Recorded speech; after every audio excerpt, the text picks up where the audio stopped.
the beautiful thing about doing your own thing is to not end up with regrets, because people might stay in their job, trying to do their thing, stay linear, and then they realize they actually don't have a control of their job because somebody else is in charge. You don't necessarily decide what the company does or what the shareholders decide to do. And you're like, oh, wait a minute. Like, I'm here for the security.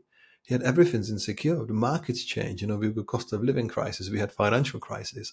We had COVID, and when you can hold your wheel and drive, then you decide where you're going.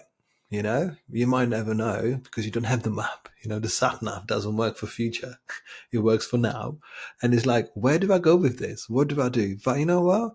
As David Bowie said, I don't know where I'm going, but it's not going to be boring. The idea of job security is outdated as a landline. If you haven't been in a search for a while, it's probable you will at some point, by choice or not. Most executives admit to staying way too long or sense what's coming and justify staying anyway.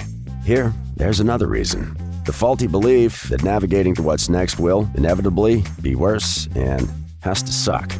Screw that. Lauren Greif has spent a lifetime in corporate and executive search, calling bullshit on stale career advice that most still use.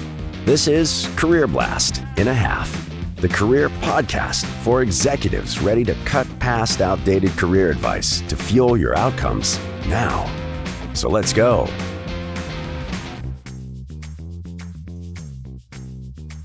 He's got a piercing in his chin, and he's a grown-up, and he's had some serious life experience. I'm talking about Radim Malinic, and the reason why he is joining us today is because we're talking about the business of I don't know. I work with who, executives and C-suiters, people who like to control a lot of the outcomes and have a very linear path from A to Z and how it's supposed to look. But that's not always the pathway to success. And that is one of the key reasons why I am so excited to have you here, Radim. Please, for those of us who don't know some of your humble beginnings, and I have to have you talk about some of my favorite parts of it, tell us how a guy from the Czech Republic ended up where you are now and what some of those key milestones or high points are, so we can wrap our heads around the renegade that you are, and we'll go from there. Well, thank you very much for this introduction. I'm very excited to be on your show, and thank you for the invite. And yeah, I love your title, Business of I Don't Know, because it kind of sums up my life pretty well. I didn't know for a long time who I wanted to be in life. I don't think I still have the ultimate answer who I want to be in life, but I'm getting through the sort of universe of breadcrumbs, kind of leading my journey. Like, where am I going? What's going on? Like, this looks good. This tastes good. This sounds good. Like, I want to be more involved. So as you said, my story starts in Czech Republic. I was born in 1978. That makes me 45 now. And I've lived half of my life in London, England. And it was everything I've done in my life was a spur of a moment, especially the early formative years is a spur of a moment. So I wanted to join an ice hockey team before I could ice skate. I wanted to start a band before I could play an instrument. I wanted to be a DJ. I only had 5 records. I wanted to move to England, and I kind of could speak English, but I wasn't exactly great because I wanted to be close to the music at the time. And around the year 2000 when I moved here, the internet was a thing, but it wasn't working as well as it is now, and it wasn't as a universal tool. So I wanted to be closer to the culture, because some people might be thinking, you know what, I want to live in Japan, Tokyo, I want to live in Buenos Aires and stuff. And I was like, look, one plane ride away, 1 hour and 50 minutes, and I'm in the place where I always wanted to live, because what I didn't know what I wanted to be. I knew that I wanted to speak English every day because I was always obsessed with languages. As a child, I wanted to learn Swedish. I had no connection to Sweden, but I wanted to speak Swedish. And I taught myself, like, to a moderate level, quite a few Swedish words and kind of try to make sentences, because I just love what language can do for us, like how we communicate, how it can make us feel, inspire, and somehow everything unraveled from there because I moved to the UK, had loads of conversation with lots of people, mainly about music. You don't go too far, on the planet without having conversation about death metal, you know, early, early 90s death metal from all over the world. And now you can find people about, if you're into music, you always find a friend. There's always someone in the world that you're at a party, you go, hey, how about this? When I go to Canada, I always mention, hey, I'm a fan of a band called I Mother Earth. And all the good Canadians go, oh, dude, we love you. But I totally digress. So yeah, it's conversations and intrigue and eternal curiosity is what I got, how it got me to the place where I'm now. I've been running my own design agency for the last 22 years. I've been, illustrator, art director, music video director, creative director. I've been all sorts of things because the world's never finished. We got this Pandora's box, this a chest of, treasure chest of amazing things to go through. And I don't always feel like, I've completed something. I always need to sort of find out like, okay, well, what else is there? What can we put together? Like how these two things that are totally unrelated, how can I put them together? And yeah, the business of I don't know definitely guide me to here because that's where exciting things are. Because when you got half of the answers, and that's never really, the thing to do for me.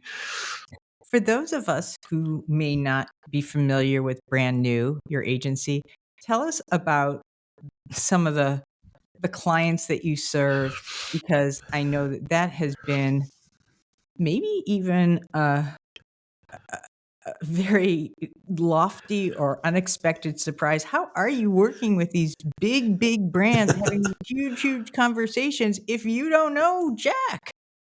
How are you able Well, to do that? the thing is, you don't always know the answers, but as I said, there's always breadcrumbs. There's always something to follow. So when you have a conversation, you're halfway to finding the answer. But I have had the pleasure to work with pretty much every brand in the world, but I think apart from Nike, I think that never happened. But I went to I did a presentation and workshop for all the designers at Adidas, for example. I work on Harry Potter platform 9 3/4. So if you ever find yourself in London, in the King's Cross station, I have had the pleasure to work on the digital e-commerce for the store, which is the most profitable store in England per square foot. It's all through meaningful connections. It's like you find people who go somewhere, and if you stand for something, and if you kind of really want something really achieved, then people will take you with them. So yeah, I've had incredible successes and incredible stories where we just showed up and we were excited to learn. We were excited to get stuck in. And for me, like it was never about this job is not big enough. Like it was in fact it was the opposite, because I always say that the bigger fish doesn't taste better. Mm. We can have all of these strives, and there's so many things in our, especially in the creative industry, where people really want to go after the household clients and all of the sort of kind of what's the word, glory hunting projects. Glory. They want to be glory hunters, and then you realize the bigger trophy is not that easy to lift, because it's really hard to get. And I kind of grew my career from the bottom up. And whilst I can look back and say, I wish sometimes, sometimes I wish maybe I should have started my career sooner. No, no, no, no. I started when I was 22.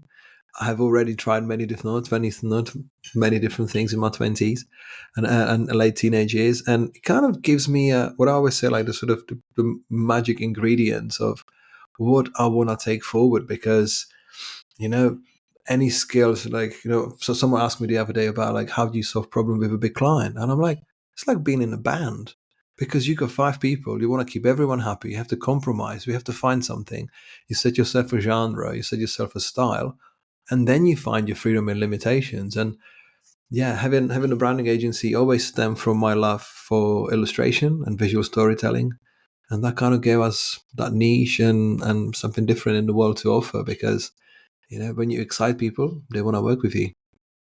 You said a couple of things that I really want to double click on or go back to, because I think it's easy for people who are listening to this who may not be a creative to say, oh, well, he got to do this because he's a creative. And it's okay to not know when you're a creative, or who cares about business if you're a creative. And so, you're working on your third book. Is it third right now? Seventh. Oh, seven. And Sorry. I'm actually working on the books till 11 to 11. So I've got Right. To the six side. books out, and we're working on another 5, like actively working on those. So my apologies. You're working on Oh, your 7th book. You have that mapped out for 11. So this is clearly a guy who does have a plan, but it doesn't mean that it's also stuck in or rigid, so it doesn't have the agility to move around. And so when I was alluding to before, when people kind of give creatives a hall pass, right? And say, yeah. What I'm really curious about is the through lines of the lessons that anybody, even if you are in tech or financial services or law, can take away from the business that I don't know. And I did pull out some of the key kind of threads or themes that came from some of your other previous books about embracing your unique creative compass. So you don't need to be a creative to have a creative compass. And what I would love to have you dive into is what that really. so some amazing things there, because I don't think I'm that creative. I just think creatively, but I always say that when you see people who are pissed off with their protest sign and you read that protest sign, you always say, I only wish I was as creative as those people. Because when you give people purpose, they'll find their creativity, they find their expression, they find their voice, their projection, their power, their strength. And that's where creativity comes through. Just because I've got creative director in my title, I'm more of a director than creative director. I'm just finding solutions, and it doesn't make me that much different to a CEO or ops manager or CTO, because all you have to do is just join the dots. You don't create amazing 16th chapels or whatever. Like, we're making things that need to slot in the business environment, because what we create is ultimately destined for a professional environment for that slots into economy. So we put things together sometimes that don't make sense to regular mortals. When we create our visual campaigns, we can have a play. But if I was to give anyone those tools, they might be really surprised how much more they can be actually creative with those tools, because you don't have the precedent of the previous work saying, well, the blue needs to come with monochromatic, or it needs to come with harmony colors. It needs to be like, you know what, let's put it all together how I feel. And I've got 2 young children at home, and they are powerhouses because they don't have any precedent. They're like, we don't care. We draw the stuff that we see what it should be. And when you think about children, like their food palette is kind of limited. They're like, oh, I don't want to eat many sort of adventurous foods, but I'm an incredible creative. Whereas we go older, and you're like, you know what, I eat all sorts of food, but I don't feel as creative, as I'm in a child. And I'm thinking, well, wait a minute, why is it that the food always balances out the creativity?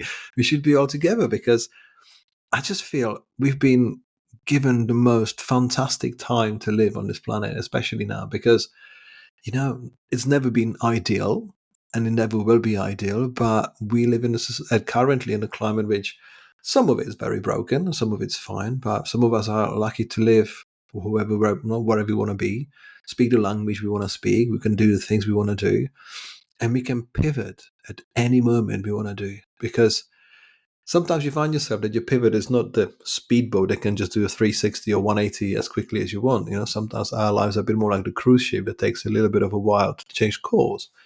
But you can still make a decision about, look, you know what, I'm going to change. I'm going to do this. You know what, why not? Like, we can do this stuff. And I think that's the most exciting part, because being stuck with something doesn't need to be the status quo.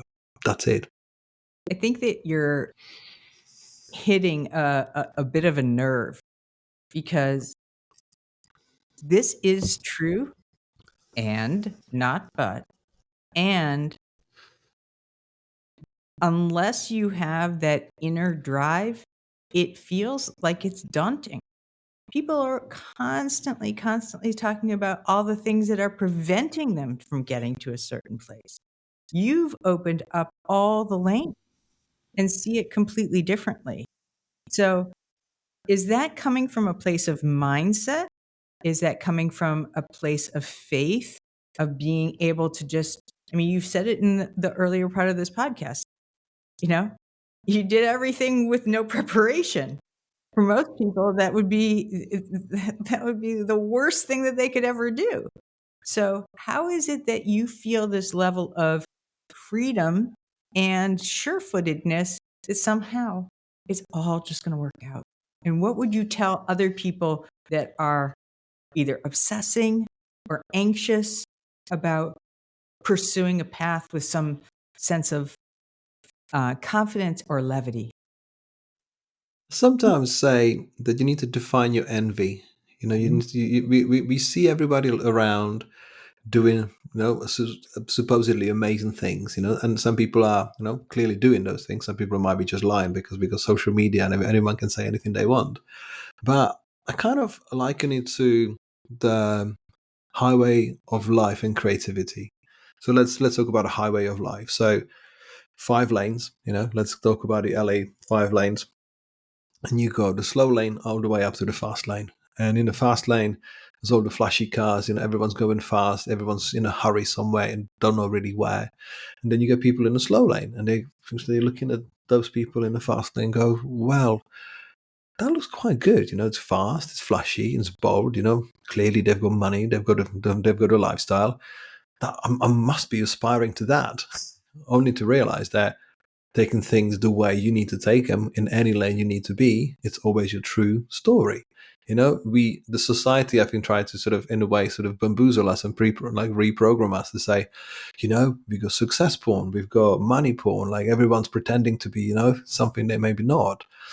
And sometimes when you see the true story of someone's drive, journey, you go, I would love to have that story, because when you put yourself on the path of what I've done so far, it comes with lots of uncertainties. And one of my drives is, because I'm an immigrant in a different country, is insecurity. I don't have a financial cushion. I mean, I'm married to an English girl. We've got English kids, and I've got sort of English family here. But for most of my life here was uncertainty. Like, okay, I need to have enough to support myself. I can't go to anyone to ask for money or anything. So that was like a double the drive to actually try to succeed. And it's very much well documented how immigrants are much more driven in foreign environments because you look at, for example, people like Steve Jobs, even though he was American, he was half Syrian. And you got all of these examples of people who do really well because somehow we got that extra drive. But on that highway, what I talk about is the fact that, if you see something and you want it, you go for it. You have to work with the uncertainties because if you didn't do it, then you might end up with regrets. Mm. Sometimes you look at your story and you read all of these sort of social media posts like, well, this lady was 96 years old and this is what she said before she died. And it was like, I wish I didn't work as hard. I wish I did this. I wish I wrote that screenplay. I wish I did that and da da da da da. And it was From Strength to Strength by Arthur Brooks when he talks about how people reflected on some of the parts of their life, and some of the most creative parts were the ones where they reflected on the most. Like, met your grandpa, he died, and then I was trying to make a play. I mean, I'm paraphrasing it badly, but the the beautiful thing about doing your own thing is to not end up with regrets, because people might stay in their job trying to do their thing, stay linear, and then they realize they actually don't have a control of their job because Mm. somebody else is in charge. You don't necessarily decide what the company does or what the shareholders decide to do. And you're like, oh, wait a minute. Like, I'm here for the security. Yet everything's insecure. The markets change. We've got cost of living crisis. We had financial crisis. We had COVID. And when you can hold your wheel and drive, then you decide where you're going. You might never know because you don't have the map. The sat nav doesn't work for future.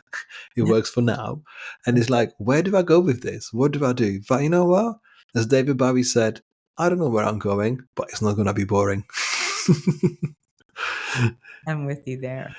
I love this line, and I think that this is so pertinent and also so profound at the same time. You said, ride the wave and don't let it drown you. And one of the reasons why I love this is because that's quite the balancing act, right? And I'd love you to share a little bit about how that applies to folks who are either in their job search or their careers. I'm going to just raise my hand, like with full extension here. I have a tendency to overwork, and if I want to be really honest, I'm kind of a workaholic. So I let that sometimes drown me, and that's not good. And it's especially not good because, let's be honest, I'm advocating for people to love their work, and I do love my work, but love their work without necessarily burning out. So how does that apply to folks in their career? Ride the wave and don't let it drown you. I got a gift for you. That's why we took this quick break. So here's the deal. Go ahead, click the link below. You're going to get the free ebook called Unlocking the Hidden Job Market. And just so that you know, the hidden job market, that's where 80 to 85% of the opportunities are and where the highest quality candidates are found. So in this ebook, you're going to get a blueprint to score faster referrals, more enthusiastic referrals that lead to face time with the companies and the roles you really want and want to align to. Plus the same 6 exercises that we use with my private clients to build your roadmap to career mastery. So if you want to access the hidden job market where the highest quality candidates go, just click the link below and we've got you all set. So let's get back to the show. I mean, we all overwork. If you get obsessive and passionate. I think I always feel like the passion is the wrong word when you get obsessive, because I always say that if you have a purpose in life, you go from a slacker to burnout. If you don't know what you want to do, you're like, I don't want to feel like waking up before 12 noon. I don't feel like want to do whatever. I'm going to hang out with my friends. And then you find that thing and you're like, you know what? I can leave them to do their thing and I'm going to work on myself. I'm going to work on myself and see what I can do with this thing called life. Because, you know, there's so many questions I get in my talks and guest lectures for universities, and people say like, how do I notice when I burn out?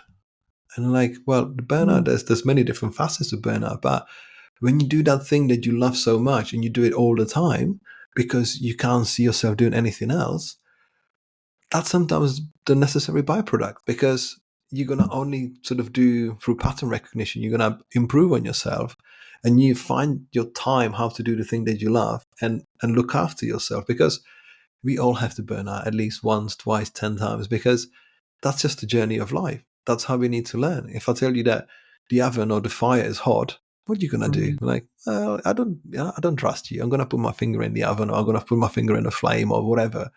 Maybe, but it's about finding the right understanding of the patterns. Because unless you burn out, unless you really take it too far, you never know what you're exactly doing. I think that's really important to us. It's a journey of discovery, because I can tell you, in fact, I can give you a book which I've written about how not to burn out, how to create optimal conditions for creativity. And guess what people do? They do a thing and they still do the burnout. And only then they realize, I think I'm doing this all wrong. I think I'm making mistakes here. Let's find out, what am I doing wrong here?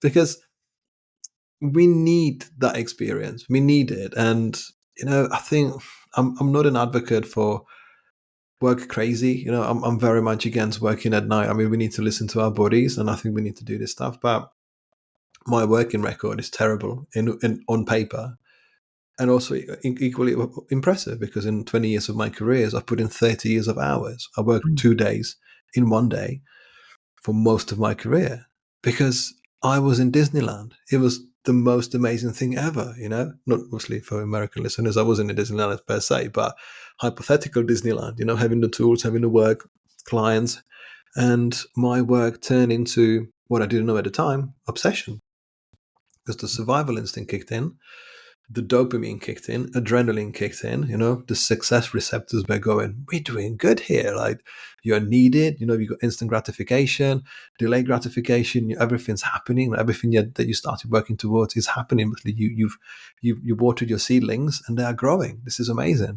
But I didn't know how tall I wanted to grow my plants, hypothetical plants, strap in. There's more analogies coming. But this is why I burn out really badly, because I didn't listen to my signals.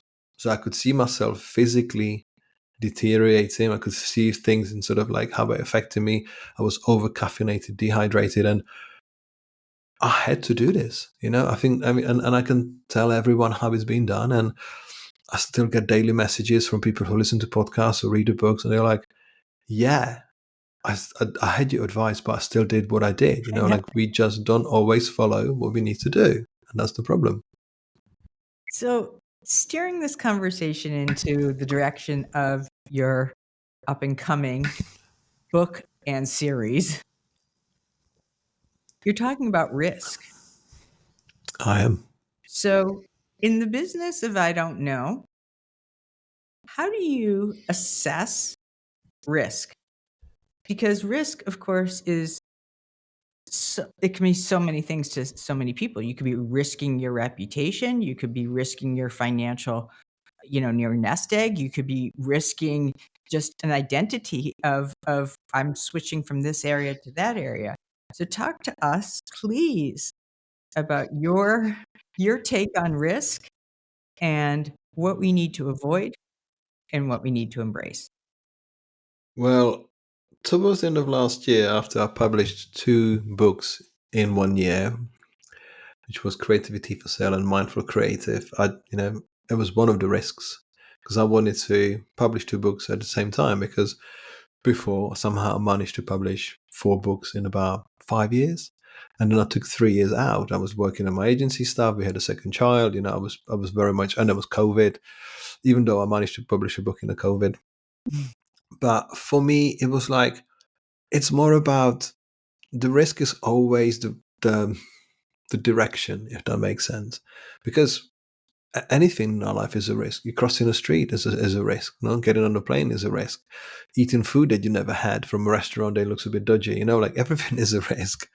And the title of my book kind of came to me in a boutique when I was with my son, walking through the flowery Chelsea in London, the beautiful suburbs. And there's this bag that says, "No risk, no story." And that was the light bulb moment. I was like, dude, what you've been doing, you don't have any what ifs.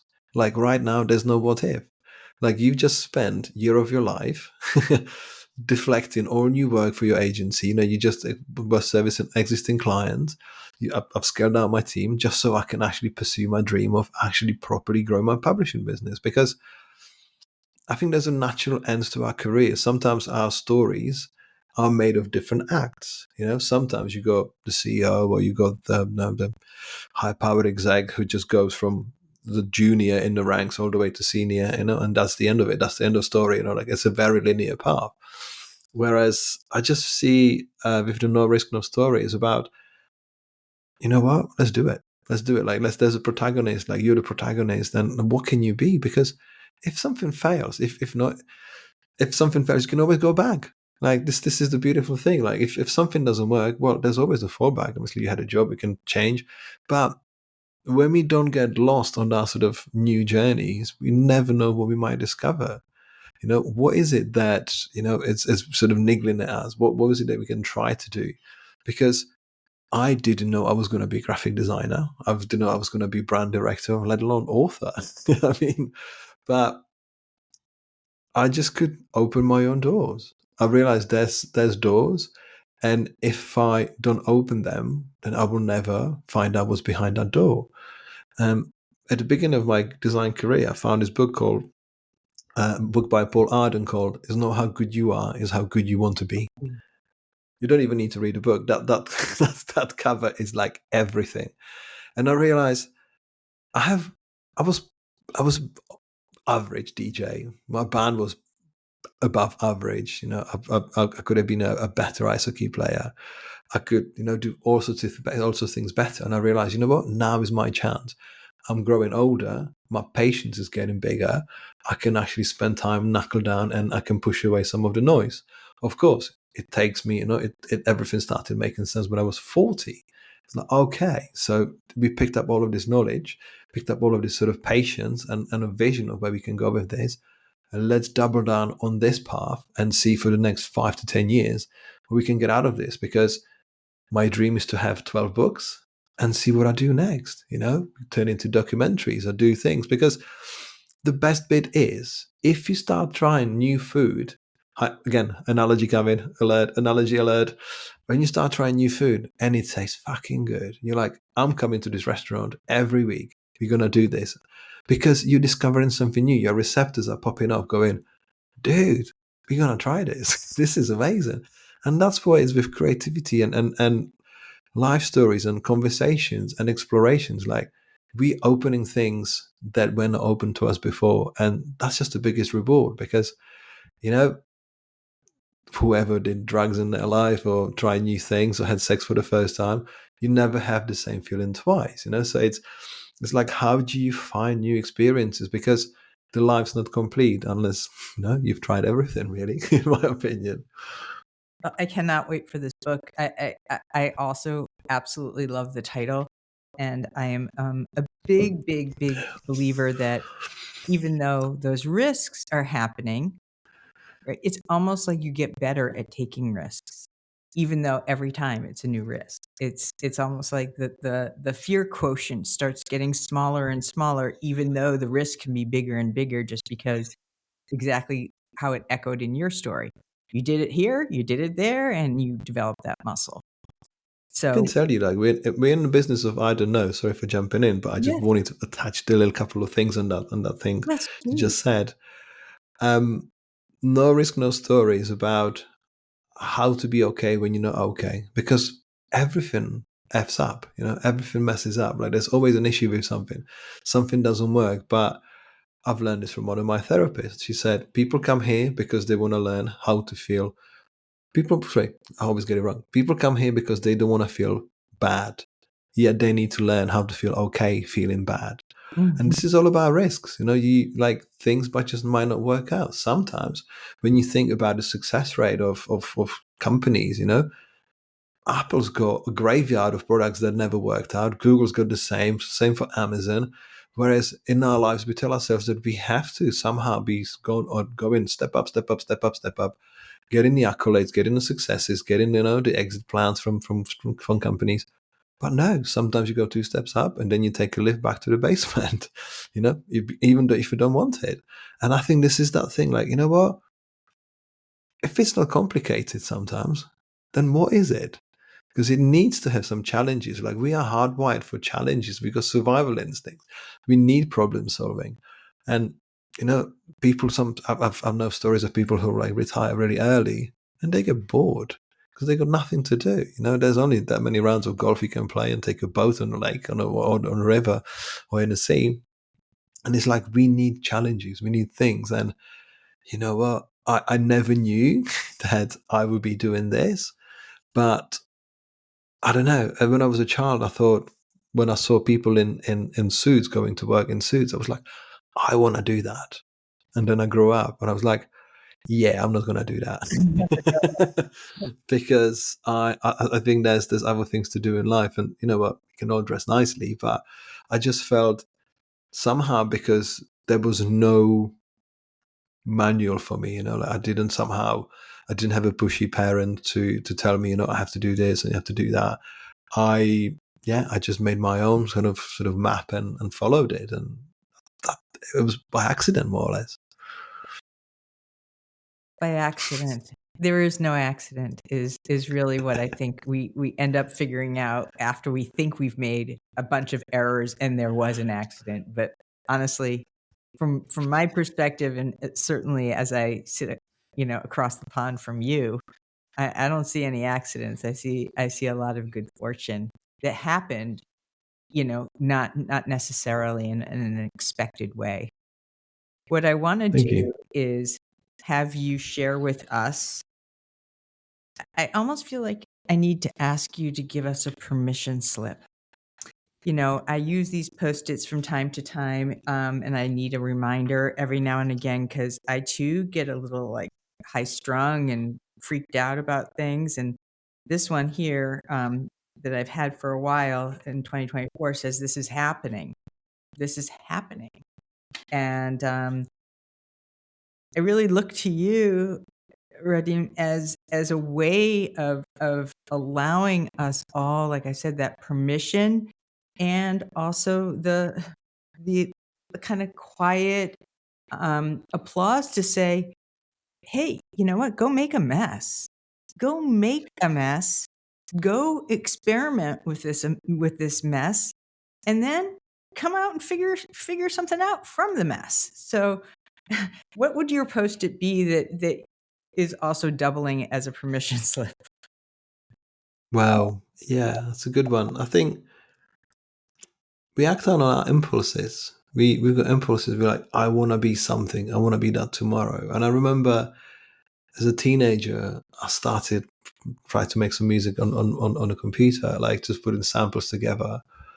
And somehow I was like, oh, I can see myself being reviewed in a magazine. Like I'm going to be as good to be reviewed. And it always was that drive that I was thinking beyond the process. I was thinking, what's the reward? Whereas as we go older, you're like, okay, the reward doesn't matter. Somebody once asked me, like, is it no risk, no reward? I'm like, no, it's no risk, no story. The reward doesn't matter.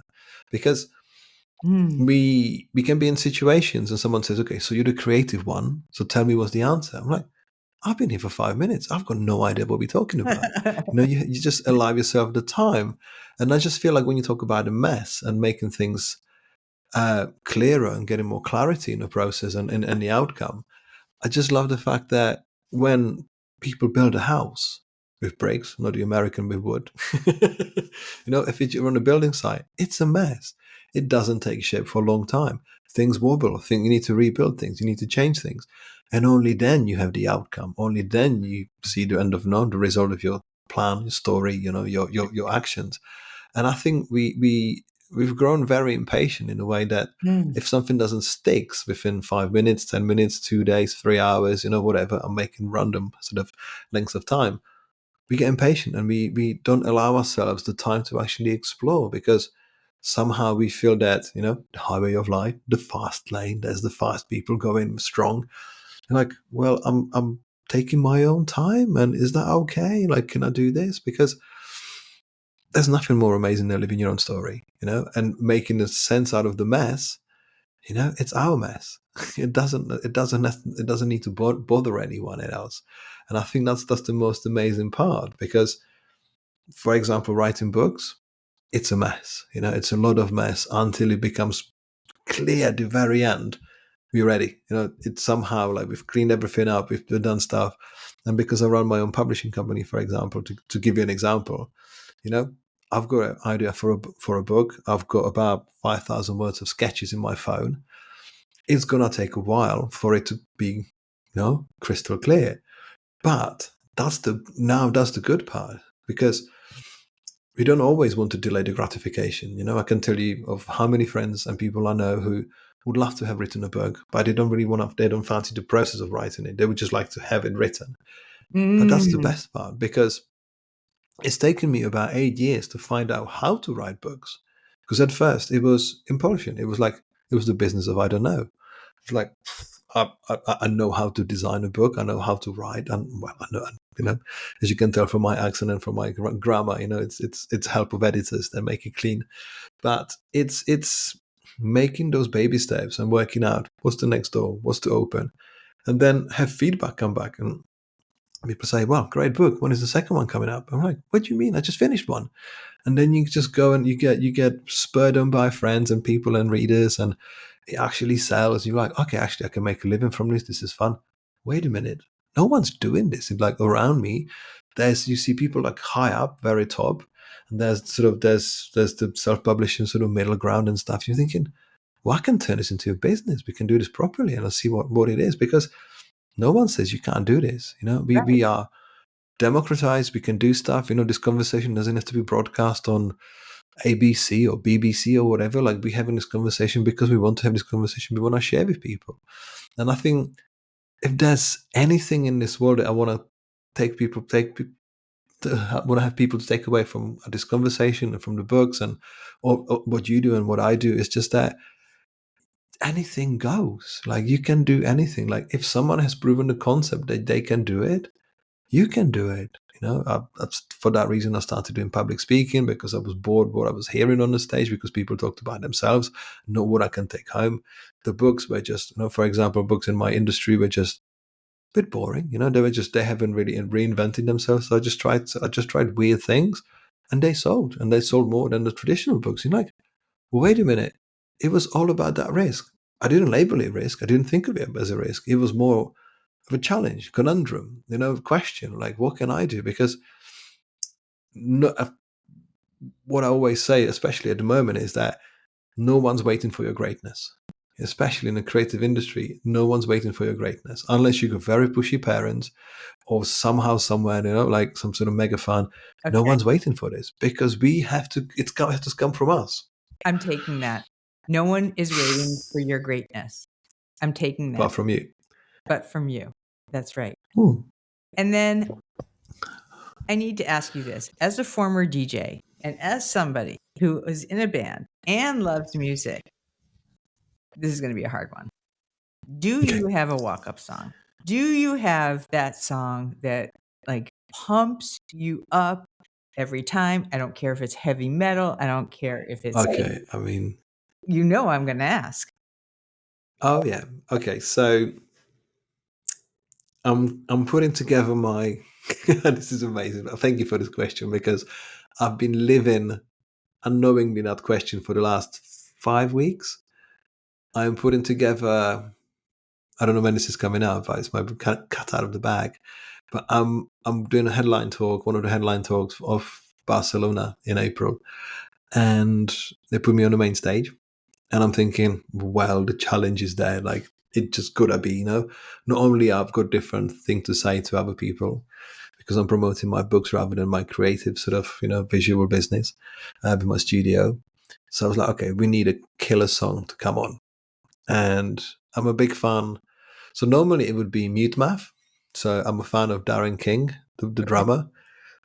Excuse me. And Mute Math are just incredible band. They've disbanded, but it's just music that moves you. It absolutely. I have to send you the link afterwards. Yes, you do. But my walk on the song that I'll be using is by Nate Smith, who's a drummer, and he's released an album which is basically just drums, 48 minutes of just drum tracks. So imagine an a cappella, so no other instruments, just music, just literally just drums. And there's the last track on the album, which just kills it. It's just the heaviest drums. It's upbeat. It's just dynamic. And sometimes you think about it like, okay, maybe I want to use Taylor. Crikey, that's gonna sound bad. Taylor from Foo Fighters. Oh yeah, Taylor Hawkins. I was like, I love Rope and I like Bridges Are Burning, and I was like, maybe I'm gonna use this. And you play just the backing track. It's just like, okay, that's just a rock drumming. Whereas you find that like that sort of richness in the performance of Nate Smith, and I'm like, oh my god, it's gonna rip it. It's gonna rip it. We're gonna be doing animations for it. We're doing all sort of animated typography, and you know what? In my mind, that track changes every day. That's why I knew it changes every day. I knew there's an amazing artist. There's an amazing artist called The Pocket Queen. She's got a song called "We Gotta Move," and it's again, she's a drummer. I love syncopation. I just love like people who sing in syncopated style, drummers who are just fusion drummers, and I just love that it's got these little sort of jumps, the little steps in the music. So yeah, I mean, I can send you links to my playlist, which has got about 5,000 songs each. I love music. There's this. It's incredible what we can do with it. So thanks to digital technology like Spotify, because you can think of it, you can play it. There you go. We will 100% make sure your website is in the show notes. Of course, your LinkedIn. And I just want to thank you, Radim. Thank you so much You are such an inspiration. And as I said before, the epitome of permission. And I really am grateful that you came on this show to kind of counteract some of the type A, and myself included, thinking, believing processes that tell us we need to do it this way, and that if we don't do it this way, it won't work out. And you are the embodiment of that. So thank you for coming on the show today. And for those of you who love this show, you know what I'm going to say, right? Yes. First things first, please subscribe. Second, please, because you're here, I'm going to take it as a compliment and ask you, please, would you put together an Apple Podcast review? Because we're growing, and this is really important because we get to speak from one to many, and you and your career are so important to us. Thank you so much, and I can't wait to talk to you again next week.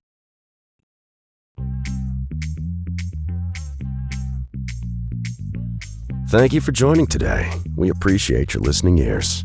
Big time. We ask this: use these tools, not tomorrow, right now, and share them by spreading the love, leaving us a rating and subscribe so you don't miss the next career blast in a half. Most of all, thank you for you.